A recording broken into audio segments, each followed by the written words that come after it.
एक दफ़ा ना हज़रत अबू बकर सिद्दीक और जनाबे उमर फारूक की ना किसी बात में शक्कर रंजी हो गई, इख्तलाफ राय हो गया।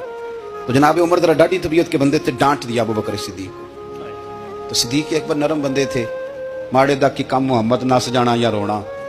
तो वो गा के ना तो पहले घर रोए, फिर हुजूर के पास चले गए। जनाबे उमर कहते मुझे भी ख्याल आया कि यार ये मुझे नहीं करना चाहिए था। थोड़ी देर के बाद अच्छे लोग जो होते हैं उनका गुस्सा जल्दी उतर जाता। कहते मैंने जाके जनाबे सिद्दीक अकबर के दरवाजे पे दस्तक दी तो पता चला वो तो घर ही नहीं। मैं समझ गया, मैं डर गया, मेरी टांगें कांपने लगी। क्यों डर रहे हो उमर? फरमाने लगे इसलिए डर रहा हूं कि अबू बकर जब अपने घर नहीं होते तो दरवाजा रसूल पे हो।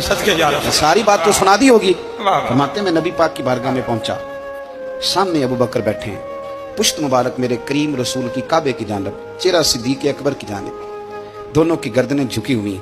जनाबे उमर पाक फरमाते हैं कि मैं बैठा था और सोच रहा था, सलाम ली, जवाब मिला, पर गर्दनें नहीं उठाई दोनों ने, मुकद्दस गर्दनें झुकी रही। मैं सोच रहा था कि अब हुजूर मुझे डांटेंगे तो मैं सिद्दीक के पैर पकड़ूंगा, मैं अली को सिफारिशी बनाऊंगा, मैं मिन्नत करूंगा, लेकिन कोई बोले तो बात बने ना। कहते जब देर हो गई, ये सुकूत भी बड़ा मुश्किल होता है।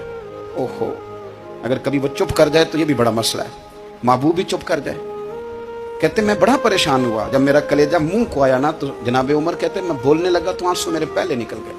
तो मैंने रो के कहा सोनिया भूल गया था, मैं गया था अबू बकर के घर माफी मांगने, पर ये यहाँ आ गए।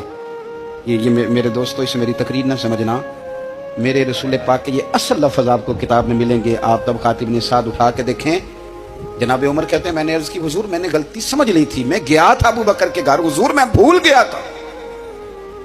फरमाते हैं नबी पाक ने जब गर्दन मुबारक उठाई तो हुजूर की दाढ़ी आंसुओं से भरी हुई थी, और लफ्ज क्या थे? फरमाया उमर तुम मेरी खातर मेरे अबू बकर को माफ नहीं कर सकते थे? अब बात को समझे, ये नहीं फरमाया अबू बकर ने गलती नहीं की, फरमाया छोड़ नहीं सकते थे, तुम मेरी वजह से मेरे साहब को छोड़ नहीं सकते थे। फिर हुजूर ने फरमाया उमर ये सारा मक्का तलवारें लेके मुझे कत्ल करने आता था, यार ये अकेला था,